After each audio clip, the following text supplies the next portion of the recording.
আমি সংকল্প লওঁ যে 2047 চনৰ ভিতৰত ভাৰতবৰ্ষক এখন আত্মনিৰ্ভৰশীল আৰু বিকশিত ৰাষ্ট্ৰ হিচাপে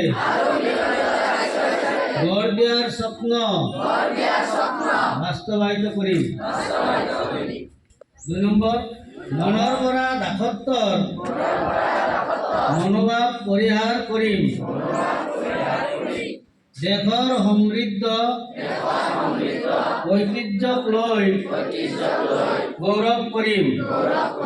দেশৰ একতাৰ বান্ধন সুদৃঢ় কৰিম আৰু ৰাষ্ট্ৰৰ সুৰক্ষাত নিয়োজিতসকলক সন্মান কৰিম।